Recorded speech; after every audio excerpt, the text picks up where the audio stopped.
Fala pessoal, sejam bem-vindos ao Isentãocast, o podcast onde ninguém fica em cima do muro. E antes de entrar no assunto do episódio, eu peço para que vocês baixem o aplicativo Red Pilados, que é um agregador de podcasts de direita, podcasts conservadores, que está disponível no Google Play Store para Android. Você pode ouvir o episódio do seu podcast favorito diretamente do aplicativo, mas você pode baixar o episódio para ouvir depois. Então vale muito a pena baixar o Red Pilatos, tem muito podcast bacana por lá, além aqui do Isentãocast. E também eu falar aqui da Shockwave Radio, a web rádio conservadora, que só toca música bacana por lá, além de ter programas de alta qualidade, sempre com viés conservador. Então vale muito a pena ouvir acessando o site www.shockwaveradio.com.br e também baixar o aplicativo da rádio, que está disponível no Google Play Store para Android. E vale muito a pena divulgar a rádio para aqueles seus amigos, seus familiares que estão acostumados a ouvir as grandes rádios que só tocam conteúdo lacrador.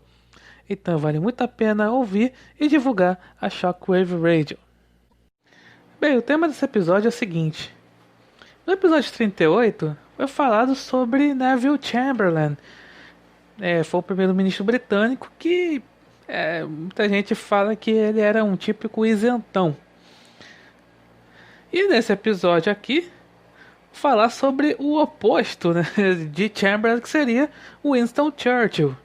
E para esse episódio, assim como aquele, né, o Isentãocast recebe mais uma vez o André C. Barreto, que é, né, professor de filosofia, que é membro do podcast Oliver Talk, que já esteve, né, além do episódio de Chamberlain, esteve já no episódio 43, que fala sobre, né, esse ceticismo político, né, que o pessoal aí da isentosfera fala muito, né, que eles são conservadores, mas são céticos com políticos. E aí, mais uma vez, o Centralcast recebe o André. Então, fique aí com a nossa conversa.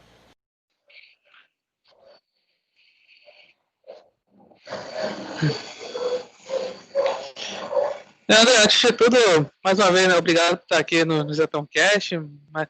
E mais uma vez, né, terceira vez já, pode pedir música agora no Fantástico. Então, assim, primeiro aqui que você participou, a gente falou sobre Neville Chamberlain. E agora, vamos falar sobre, né, Winston Churchill, né, que justamente seria o oposto de Chamberlain. Então, muito obrigado aí pela presença. É um prazer estar aqui sempre e agradeço o convite, o prestígio e vamos aí falar um pouquinho sobre a grande figura querida aí pelos conservadores, Winston Churchill. Sim, não, você pode sim dizer, assim, antes, como era assim, a barreira assim, política assim, do Churchill, né, antes dele ser primeiro-ministro? Certo. Bom, aqui óbvio, a gente procura falar sempre de maneira didática. Eu até gosto de, assim, é bom a gente não, se a gente se prepara muito, a gente acaba se perdendo nos detalhes, né?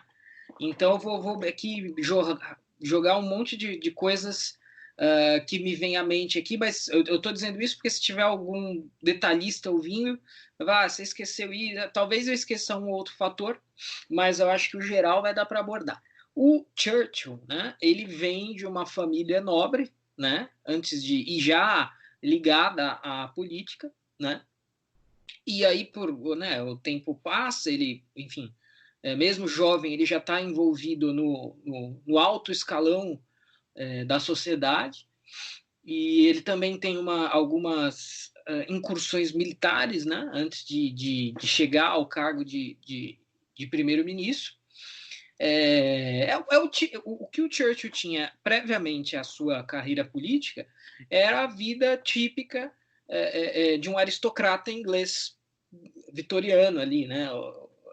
Ele pôde se dedicar aos estudos, né?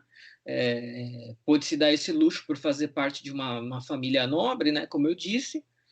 E aí, com o passar do tempo, esses aristocratas todos seguiam não necessariamente para a política, mas muitos seguiam para a política. E esse foi o caso do Churchill, né? Aí ele vai lá, de acordo com esse background dele, ele se filia né? Ele se vincula ao Partido Conservador, que é uma coisa que eu acho muito legal uma coisa que eu, assim, tem o pessoal que não gosta, né? Ah, os conservadores ingleses, né? A gente falou um pouquinho disso no podcast sobre ceticismo e conservadorismo, né? Tem gente que não gosta dessa tradição conservadora inglesa. Eu particularmente gosto, mas o fato de eu gostar não quer dizer que eu concorde 100% ou que eu acho que ela tenha que ser aplicada no Brasil. Mas eu acho legal, assim, enquanto a gente começou a discutir isso ontem, entre aspas, né? Claro que existe essa discussão de conservadorismo no Brasil, ela existiu em outros momentos da história, né? Mas aí ficou por muito tempo esquecida, né? Escanteada, e voltou com força nos últimos anos. E aí a gente olha para um passado de um Reino Unido, a gente olha para um passado de Estados Unidos e tal, os caras já têm partidos, né, conservadores há muito tempo, bem definidos, não é vergonha, né, existe a discordância fortíssima, pesadíssima, mas mesmo a oposição entende como normalidade existirem conservadores no outro lado da trincheira, né? Uma coisa que por aqui estava meio fora de o máximo aceitável de não esquerdismo, supostamente não esquerdismo, né? Era Tucano. Então, mas aí então o Churchill, de acordo com o seu passado, né, de forma coerente com o seu passado nobre, se filia ao Partido Conservador, que era o partido era o partido monarquista, né? Monarquista no sentido de alinhado com a família real britânica, né? Interessado na manutenção ali, mais ou menos, da força e do gigantismo do Império Britânico. Esse é um outro ponto que, se a gente for olhar para os outros partidos, não tinha tanto, né? O partido Whig, por exemplo, né? Que hoje não tem mais o partido Whig no Reino Unido, mas que é o que seria um princípio, um primórdio de liberal clássico, né? O Burke, né? O próprio Edmund Burke era Whig, né? E aí a gente já encontra, claro que eles não eram antimonarquistas, mas eles já tinham uma visão um pouco mais reticente em relação à monarquia britânica e a sua dimensão, os seus poderes, né? Ter tantas colônias, a questão da escravidão e tudo mais, né? E o Churchill vai ter também, e aí eu acho que o primeiro episódio quase político, não apenas político, mas político e militar, né? Que foi a incursão em Galípoli, né? Galípoli é um estreito na Turquia, próximo da Turquia ali, né? Agora eu não sei precisar aqui a geografia exatamente, mas houve uma incursão britânica ali, que foi recomendada, liderada, organizada pelo Churchill, e foi um fracasso tremendo, né? Isso foi antes ainda do episódio que ele se notabilizou, né, durante a Segunda Guerra e tudo mais, que é a parte que as pessoas conhecem mais. Isso quase enterrou a carreira política do Churchill, e ele também, como aí acho que é mais evidente, né, ele também sempre foi uma figura meio excêntrica, né?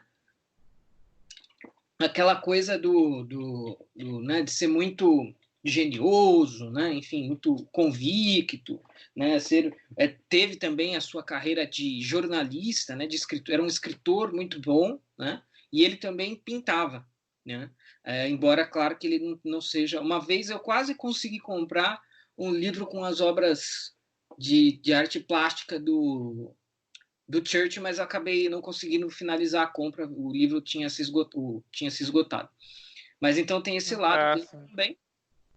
E, assim, basicamente, a gente quase perdeu Winston Churchill devido ao fracasso da incursão em Galípoli que ele comandou, mas felizmente ali nas vicissitudes da realidade e da vida política, ele acabou entrando nos eixos de novo e aí conseguiu se tornar líder do Partido Conservador e, né, liderar o Reino Unido durante a Segunda Guerra Mundial.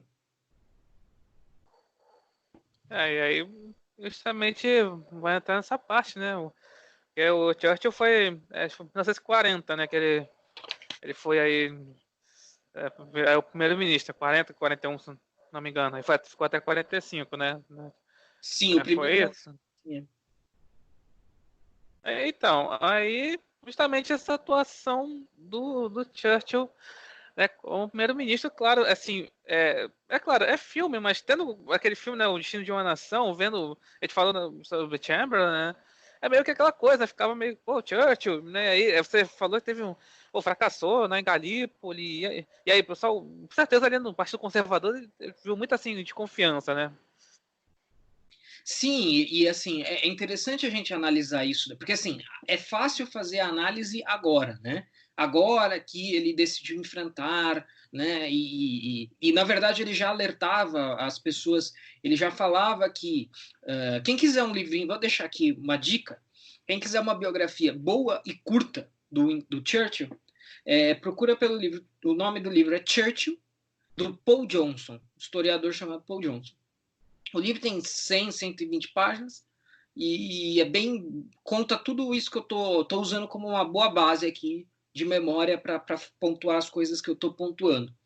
E assim, mas voltando, quando a gente vai falar sobre as ações do Churchill hoje, né? Olha só, ele enfrentou a tirania nazista, né? Muitos anos antes ainda ele já tinha, o Churchill tinha a intenção de enviar uma expedição britânica para proteger a família real russa, porque ele estava antevendo que aqueles caras lá, aqueles radicais revolucionários, não sei o quê, né? Ou seja, ele quase anteviu o golpe bolchevique e quase preveniu, né? Ou dificultou. A gente não sabe se ia conseguir prevenir, ou se ia só dificultar, ou se ia só atrasar. Enfim, isso é uma especulação muito grande.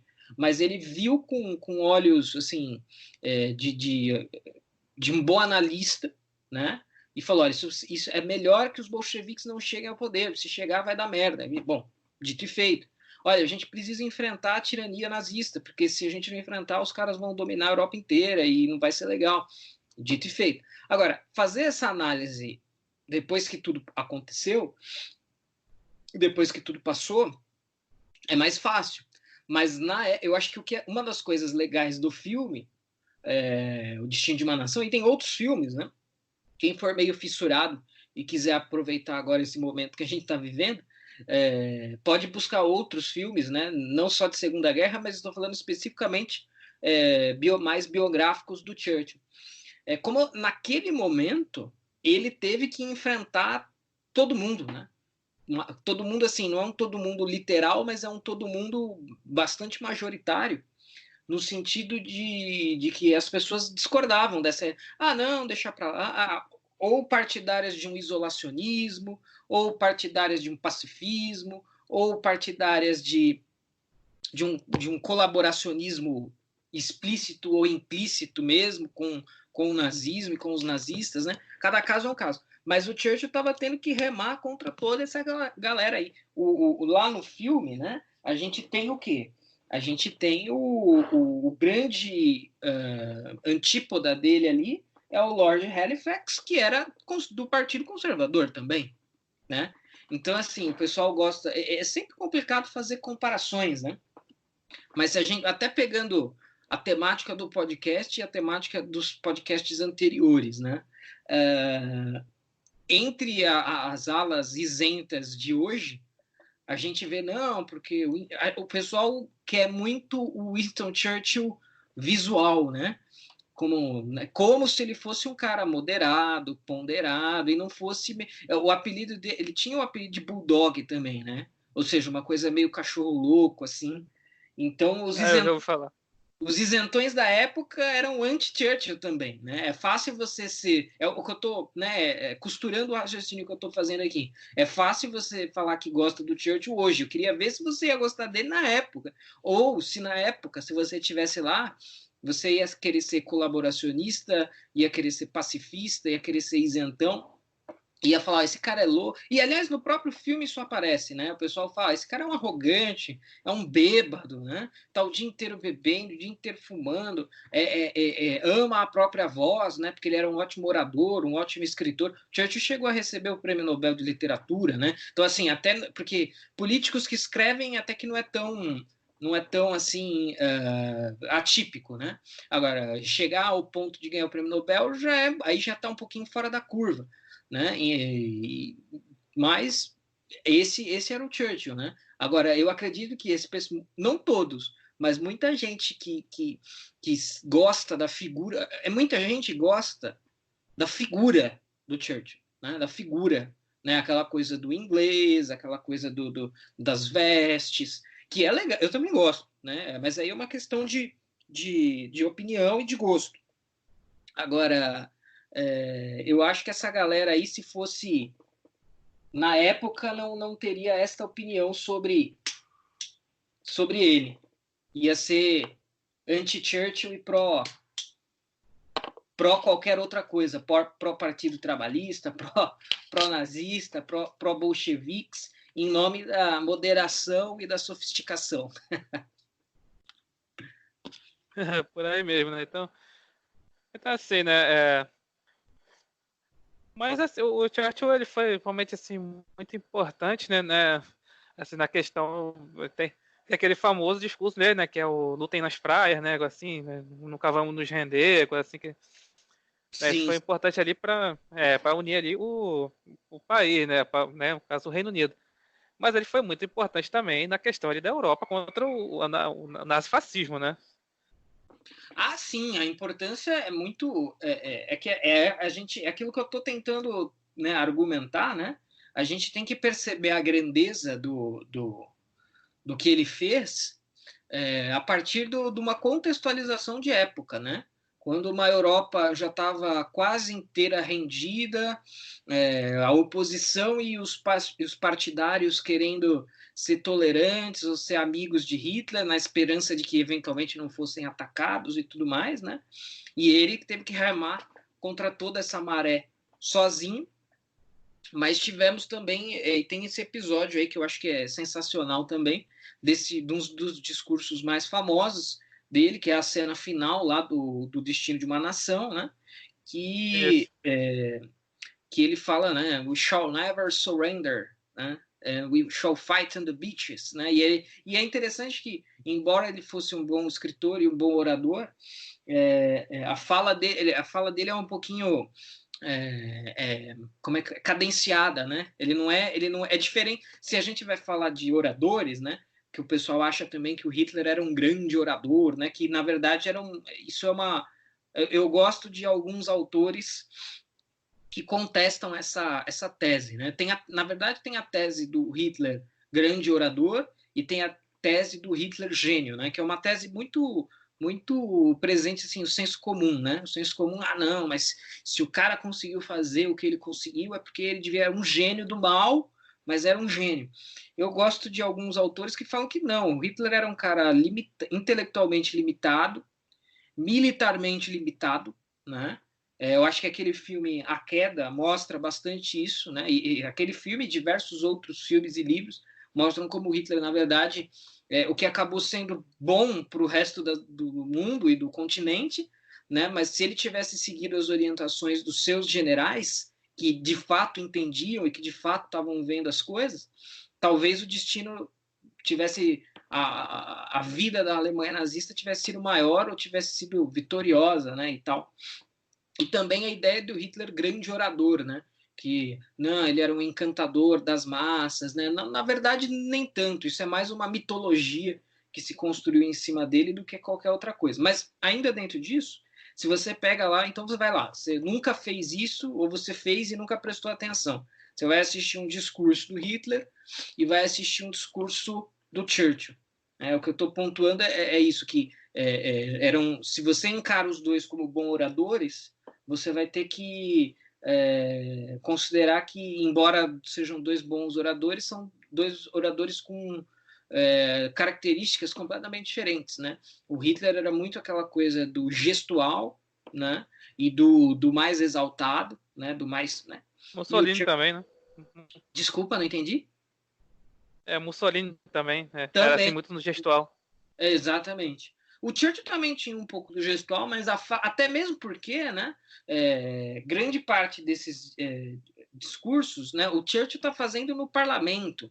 O Hitler vai fazer para plateias de apoiadores, né, de entusiastas. Então você também, né, você precisa inflamar a sua massa, né? ao passo que quando você está no parlamento é um outro contexto, ou quando você vai fazer um discurso para ser veiculado no rádio, né? Então não faz o menor sentido ter gesticulação e tal, mas mesmo assim, né, a fala do Churchill, ele era um grande orador, um grande escritor, mas uma fala mais cadenciada, né, mais manso, que é interessante também de se observar e de se pensar, né? Mas a admiração que... então, como eu disse, né, acho que algumas pessoas hoje admiram ele, mas pelas razões erradas, né? Algumas pessoas até desconhecem. Assim, o passado do Churchill não é 100% limpo, ele teve defeitos e teve atitudes que a gente poderia considerar equivocadas hoje também, né? O pessoal fala muito do que da relação, porque assim, o Churchill, como eu disse no começo, ele era a cabeça dele funcionava da seguinte forma: eu não posso deixar o governo e entregar o Império Britânico menor do que quando eu entrei, né? E por isso a postura dele em relação às colônias britânicas, né? Aí a questão da Índia e tal, né? Hoje fala-se muito disso, né? Que as atitudes de governo de Churchill em relação às colônias, por exemplo, não são tão admiráveis e tudo mais. Eu, não, particularmente, não vejo, mesmo que eu concorde com isso, né? E aí a gente teria que entrar no detalhe, mas eu acho que uma coisa não anula a outra, né? Mas assim, existe essas páginas da biografia do Churchill existe. E mesmo assim, né, é claro que derrotar o nazismo na Segunda Guerra Mundial acaba suplantando qualquer outra coisa, praticamente, né, por pior que seja. Em 2002, por exemplo, né, a BBC fez uma pesquisa, a gente já teve essa pesquisa aqui no Brasil também, né? Quem foi o maior brasileiro de todos os tempos? A BBC fez em 2002 quem foi o maior britânico de todos os tempos, e ele foi considerado, né? Winston Churchill foi considerado o maior britânico. E aí, veja, pô, a gente tá falando de Reino Unido, né? Os caras tiveram Shakespeare, os caras tiveram filósofos gigantescos, né? E, enfim, escolheram aí o Winston Churchill como o maior britânico de todos os tempos, né? Então, apesar de... Aqui foi Chico Xavier. Aqui foi Chico Xavier. Aqui o que a gente chegou próximo, a Princesa Isabel ficou entre as finalistas, né, dessa escolha, dessa votação, né? Mas acabou perdendo para o Chico Xavier, né? Eu até acho que é uma figura humana interessante mesmo, né? Mas enfim, não vamos entrar nesse mérito aqui agora. Mas então ele foi escolhido, apesar de que há uma cerca de um ano atrás, né? Eu não sei se é um ano ou menos ou um pouquinho mais, mas teve uma polêmica lá no Reino Unido, porque um deputado, especificamente, que eu não sei o nome aqui agora, mas se alguém tiver muita curiosidade, acha isso fácil na internet, um deputado começou a falar mal do Winston Churchill, né? Falar mal, esse cara não é tudo isso que as pessoas dizem, né? Mais ou menos nesse sentido. E ressuscitou um pouco esse debate lá para eles da figura do Churchill, né? Quem foi, se é realmente o maior britânico de todos os tempos, se os defeitos superam os méritos, se os méritos superam os defeitos, né? Então teve uma fala muito forte contra ele na discussão política britânica recentemente e reacendeu um pouco dessa discussão aí, né, sobre o papel dele dentro da história, não só do Reino Unido, mas da própria Europa, né? E eu acho que muito da crítica, né? Então, tudo bem, a política colonial de Churchill. Realmente, eu acho que hoje é algo que, com os olhos de agora, a gente analisaria de uma outra forma. Mas eu sou partidário da ideia de que as outras ações, né, não anulam exatamente, mas assim superam os eventuais defeitos, né? Mas aí é uma questão de posição. Mas veja, esse tipo de discussão, a gente, é aquilo que eu falei, né? As pessoas são muito entusiastas da figura Churchill, mas conhecem. Aí quando você vai ver o que a pessoa conhece de fato, né? De Churchill é menos, né? Um pouco menos. Assim, e Churchill, eu não sei se foi ele que criou, mas, enfim, popularizou o o termo cortina de ferro, né? Que a gente acabou conhecendo aí depois, né, da Segunda Guerra, né? Então, assim, é verdade que o Churchill queria, assim, como você falou, ele assim, viu o perigo lá da Revolução Bolchevique, viu o perigo do nazismo. Ele também, é verdade que ele viu o perigo também do Stalin, por exemplo, dos Ah, soviéticos? sem dúvida.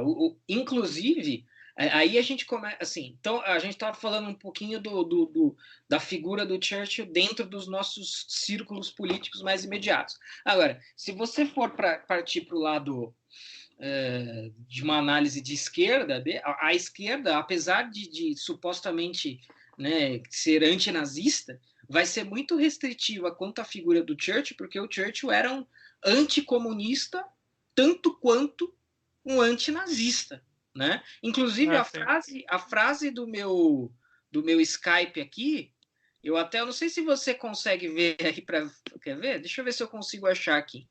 Mas a minha frase é uma frase dele falando que ele fala que a tirania bolchevique é a pior tirania de todas, né? Então ele era um antinazista, né? Assim, talvez toda a fama dele, toda a admiração dele seja justamente por isso, mas ele era igualmente ou tão mais ou mais um anticomunista, né? E ele tem várias frases dele sobre o comunismo, né? E falando exatamente sobre isso, né? Sobre o quanto o comunismo era tão ruim ou pior do que o nazismo. E aí, então, por isso que, mesmo que você encontre um esquerdista que não seja comunista ou não se diga comunista, a gente sabe que o cara dá uma passadinha de pano para o comunismo, para o Stalin, né? Em maior ou menor grau, né? O cara dá, que é totalmente diferente da posição da grande maioria. É muito difícil você encontrar na direita, não vou dizer que é impossível, mas é muito difícil você encontrar na direita gente passando pano para Hitler. Pressupondo aí, né, vamos acreditar, não vamos entrar na discussão do nazismo ser ou não ser de direita, ser de esquerda e tal. Mas mesmo assim, é muito difícil você encontrar gente passando pano para nazismo ou para Hitler. Agora, passando pano para o comunismo ou para Stalin é bem mais comum, né? E o Churchill, sem dúvida nenhuma, equiparava os dois. Aí. Os dois eram igualmente tirânicos, totalitários, eram, né? Inclusive, depois que tem o fim da Segunda Guerra Mundial, Conferência de Yalta, aquela coisa toda, o próprio Stalin, claro que eles tiveram lá aquela foto clássica, né? Roosevelt, Stalin, Churchill, para combater a Alemanha nazista e tal. Mas, então, logo isso acabou, o Stalin era muito reticente em relação ao que viria depois, porque obviamente que ele sabia que o Churchill era um ferrenho anticomunista também, né? E de fato, como você citou, foi o primeiro a cunhar o termo cortina de ferro, né? Porque aí já, óbvio, né? A União Soviética estava a todo vapor, né? A Europa no pós-guerra estava arrasada, evidentemente. A União Soviética, queira ou não queira, um bloco gigante. Então, para ilustrar essa separação entre a Europa Ocidental e a Europa comunista, o Churchill fala desse termo aí, cortina de ferro, que depois vai ser revisitado pela Margaret Thatcher, né? E ela vai ser a Dama de Ferro e tudo mais. Eu gosto muito dela, acho que eu e a torcida do Flamengo inteira, né? Eu gosto muito dessas coisinhas, né? Essas pequenas informaçõezinhas desse universo aí, elas são muito interessantes, assim como a Segunda Guerra como um todo, né? Agora, um outro traço interessante do Churchill que eu acho que também explica um pouco esse apreço que as pessoas têm pela figura dele é o fato de que ele que na época isso não era tão distintivo quanto é hoje, né? Mas assim ali na época era muito comum, assim, o fumar, por exemplo, né? Com certeza era visto como uma coisa absolutamente normal, ao contrário de hoje, né? Hoje você é quase um leproso se você fuma. Então ele fumava, ele bebia. Se vocês procurarem fotos aí na internet, tem uma foto que é até relativamente clássica, assim, entre aspas, bem conhecida dele, que é que ele está segurando uma arma, né? Coisas que hoje a gente sabe que é o fora da curva da política, né? Então, ou seja, o cara era meio embora seja de uma família nobilíssima, né, lord e tal, não sei o quê, essa coisa, bebe, fuma, gosta de armas, né, gosta de uísque, né, ou seja, gosta de beber, né, a gente pode traduzir dessa maneira. Não estou dizendo que ele era povão, né, não é isso que eu estou falando, mas estou falando assim, era uma pessoa de carne e osso como nós, que gosta de armas, beber, fumar, etc. Hoje, isso é muito mais. Isso chama muito mais atenção, claro, né? Se você pega um Bolsonaro, um Trump, um Nigel Farage, né? O próprio Boris Johnson, que aí é uma outra. O Boris Johnson, tá? Boa lembrança. Ele é um cara. Falando em biografias, tem 3 biografias do Churchill que eu recomendo para todos que ouvirem esse podcast. Churchill, do Paul Johnson, que eu já recomendei.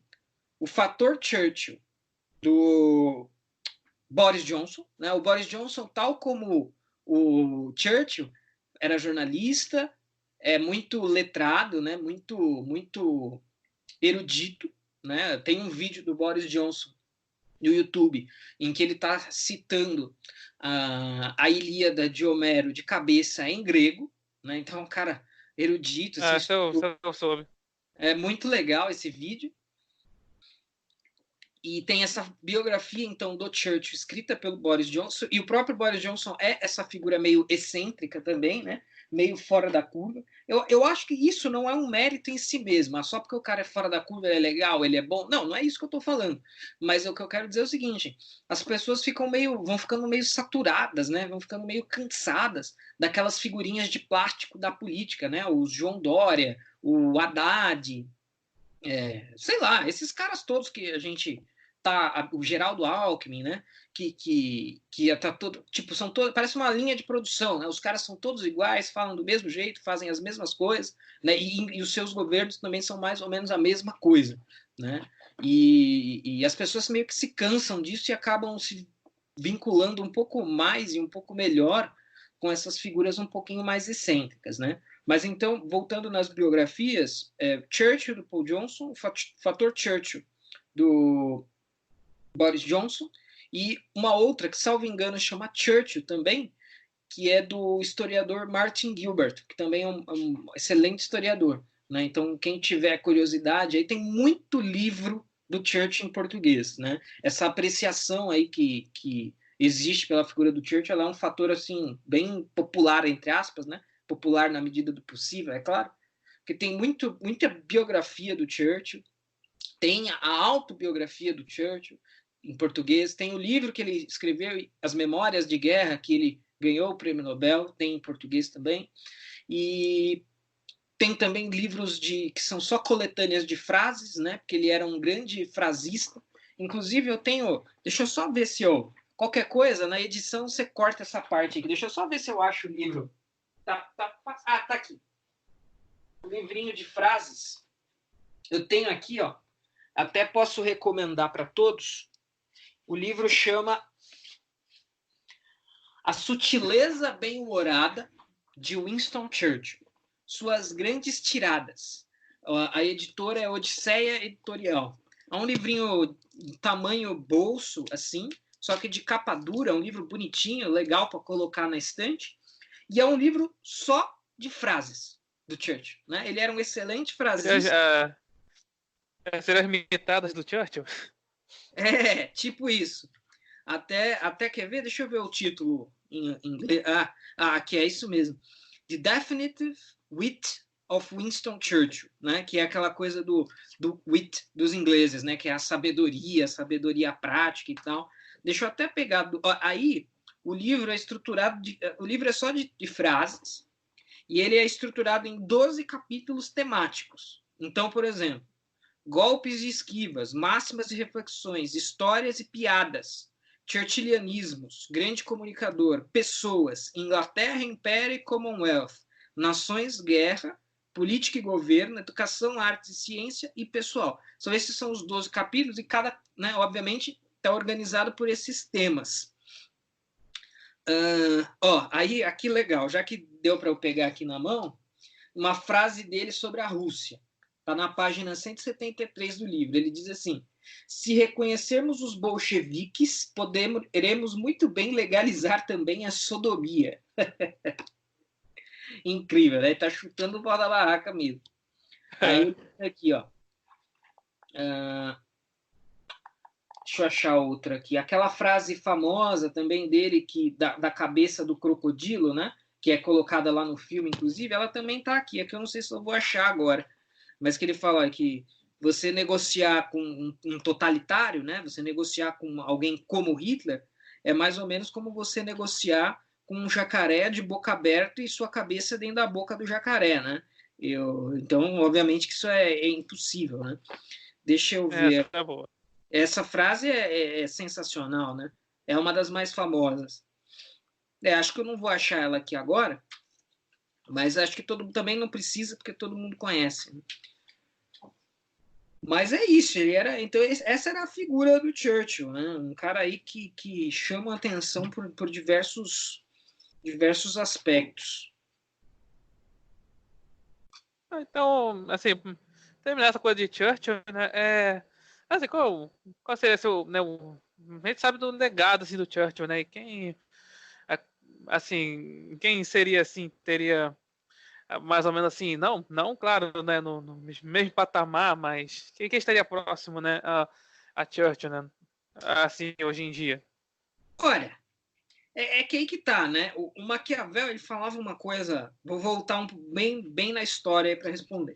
O Maquiavel falava uma coisa sobre os políticos, né? Ele falava sobre o príncipe, né? Então, lá no clássico livro O Príncipe, ele falava, tem lá conceitos importantes para Maquiavel, mas dois deles eram fortuna e virtude, né? A fortuna é você pegar o elemento incontrolável que passa na sua frente e aproveitar, né? E a virtude são os méritos intrínsecos que você tem, né? E aí ele vai falar que todo grande político precisa ter um pouco dessas duas coisas. Às vezes não adianta nada você ser virtuoso, né? E aí o virtuoso do Maquiavel é um virtuoso muito específico, né? Não é o virtuoso no sentido bonzinho, no sentido aristotélico, mas é o virtuoso no sentido de raposa, né? A raposa é virtuosa, não, no sentido maquiaveliano do termo. Agora, não adianta nada ter muita virtude e não ter fortuna, né? Então, acho que todo político é filho dessas duas coisas de fato. Assim, do mesmo jeito que a fortuna soprou contra a fortuna soprou contra o Churchill na expedição de Galípoli, ela soprou a favor na coisa toda se de repente os adversários de Churchill tivessem conseguido fazer um acordo com a Alemanha nazista, o Churchill continuaria sendo um cara admirável, muito bom, mas, puxa, a gente provavelmente não estaria falando dele aqui agora. Então, ou seja, né, a fortuna teve o seu papel aí, né? Claro que não só ela, mas ele também.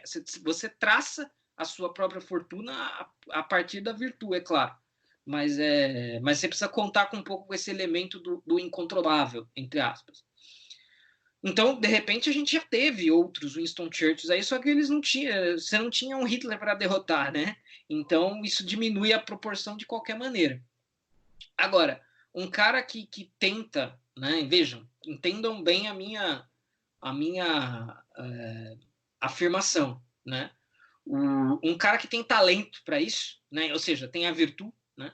E o Boris Johnson é bem esse cara. Ele é formado no colégio Eton, que é um dos colégios mais prestigiados do Reino Unido, um celeiro de grandes políticos e tal. A virtude ele tem. A fortuna, não sabemos, né? Pode ser o Brexit, né? Ter conseguido tirar o Reino Unido da União Europeia? Pode ser. Se a saída do Reino Unido da União Europeia e logo depois, aí agora à luz dos fatos atuais, isso deve demorar um pouco, mas o Reino Unido decola, pô, o negócio funcionou em termos de fortuna, em termos de virtude. Agora, se de repente não dá tão certo, só vai dar certo daqui 10 anos, quando ele já não estiver mais lá, aí desperdiçamos um cara que poderia ser candidato a lidar com o coronavírus agora, não sei, né? Mas eu acho que assim, o Churchill, o Boris Johnson é um bom candidato. É um bom candidato. Eu vejo muito do mesmo background assim nos dois, né? Agora, se vamos supor o seguinte, daqui a pouco aí acaba esse negócio de coronavírus, né? Acaba essa discussão e o mundo vai entrar num período aí de tranquilidade. Aí a fortuna não trabalhou em favor dele, né? Então ele vai ser lembrado, tal, legal, Brexit, beleza, mas, entendeu? Já passou, já acabou. Agora, mas assim, eu acho sim que ele é um bom candidato a isso aí, tá? Assim, é muito bem. E Margaret Thatcher, assim, como se fosse, né, falando assim, um bônus aqui, né? Margaret Thatcher, tipo assim, porque ela é, assim, realmente, assim, assim, pela direita ela é muito exaltada, assim como Churchill, mas também ela é muito odiada pela esquerda, então, assim, há semelhanças ou, assim, é coisa totalmente diferente? Não, eu acho que na verdade ela é bem mais odiada pela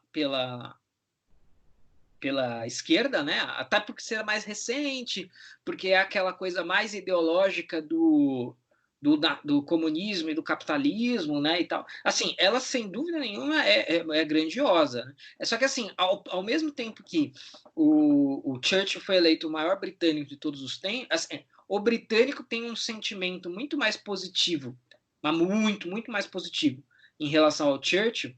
E aí eu acredito que o extremo esquerdista não, mas o esquerdista ali mais moderado e tal, até ele gosta do Churchill. Com a Margaret Thatcher já não, né? A Margaret Thatcher ela não é uma unanimidade nacional, muito pelo contrário.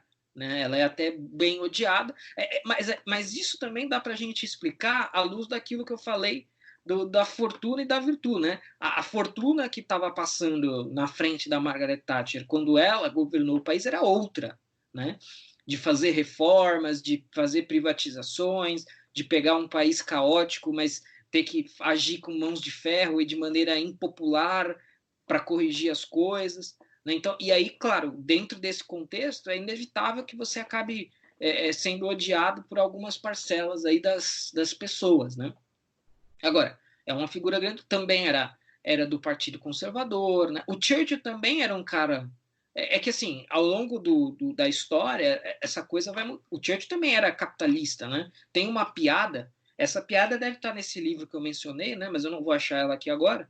Mas é uma piada do Churchill que é mais ou menos assim, que ele estaria no. Eu não sei se é real ou se é só história também. Nunca dá para saber essas coisas, né? Mas ele fala assim que ele estava no banheiro.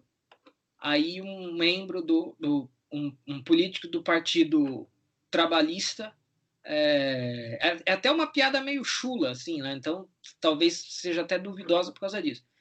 Entra um político do Partido Trabalhista e eles estavam no mictório, provavelmente, né?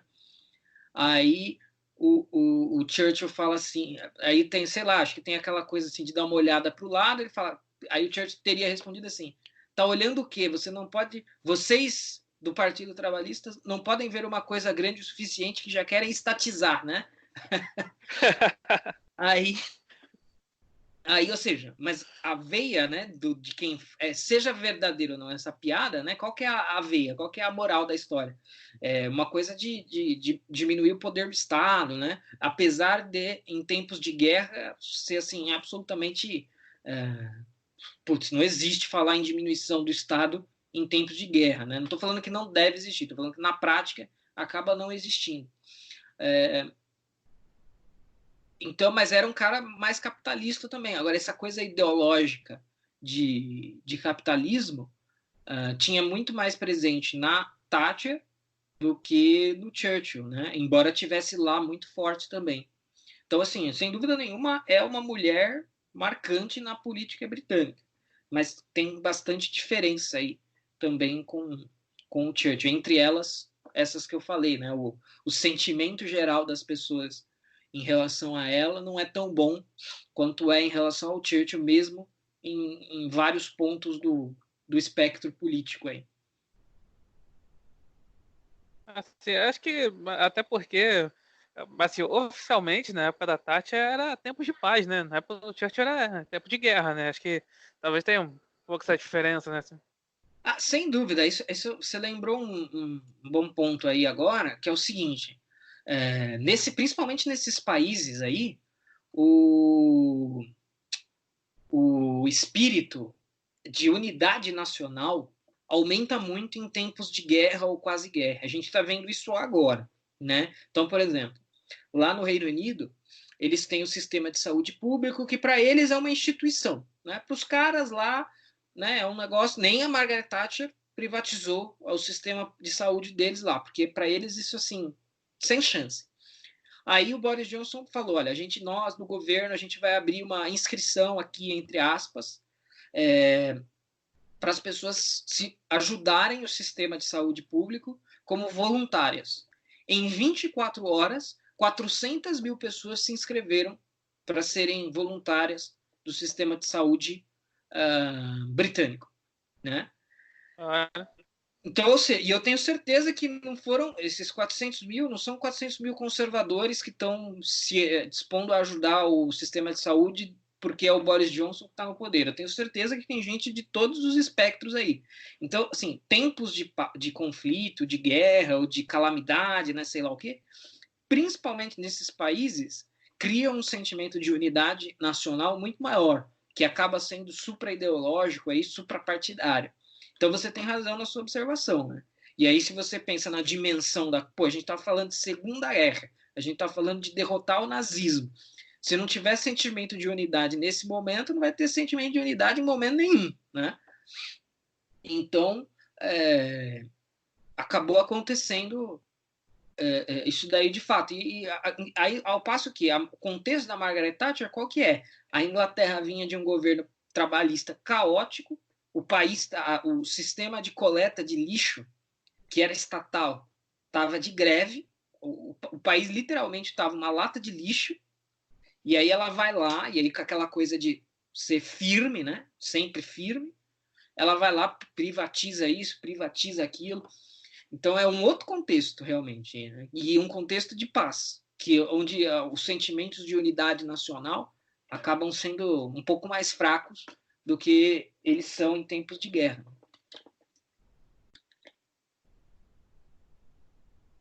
com certeza, assim. Então, assim, em compensação é que no Brasil, né, complicado, né? Que né, assim, o esquerdista ele gosta de politizar tudo, né? Aí e coloca tudo a culpa no Bolsonaro, por exemplo. A diferença realmente de cultura assim, impressionante. Sim. Aqui isso não é um traço cultural nosso, né? Inclusive, num primeiro momento, né, saindo um pouquinho do contexto Grã-Bretanha, mas Estados Unidos, né? Que agora a gente vai ter recessão e desemprego, isso é fato já. Mas de repente, né, a atuação do Trump nesse momento pode contribuir para a sua reeleição por causa disso também, né? A liderança no momento de crise, as pessoas se unem em torno da liderança no momento. Claro que vai ter a oposição, claro que vai ter a esquerda, claro que vai ter tudo isso. Mas, assim, dependendo do contexto cultural do país, uma coisa acaba suplantando a outra, né? O problema aqui conosco é que isso não é um traço cultural tão forte nosso, até mesmo porque guerra no Brasil é uma coisa, se a gente for comparar com os Estados Unidos ou Reino Unido, é uma coisa praticamente alheia da nossa história, né? Tem ali pontualmente Guerra do Paraguai, tem a participação nas guerras mundiais, até tem isso, mas é uma coisa muito, muito mais distante do que da nossa, né? Então, enfim. Tá certo. Então, André, muito obrigado mais uma vez por participar aqui do Zenton Cash. É mais uma aula, como sempre. As portas estão abertas aí para você. Né? É um prazer sempre. De vez em quando eu vou me voluntariar também. Eu vou falar, vamos fazer um podcast sobre tal coisa aí. Pô, né, com certeza. Pô. E é isso, é um prazer sempre estar aqui, contribuir um pouquinho aí. Espero Espero ter ajudado. E quem ouviu, leia as biografias do Churchill que eu recomendei. Vale muito a pena. Tá certo. Então, muito obrigado por ouvirem e até a próxima.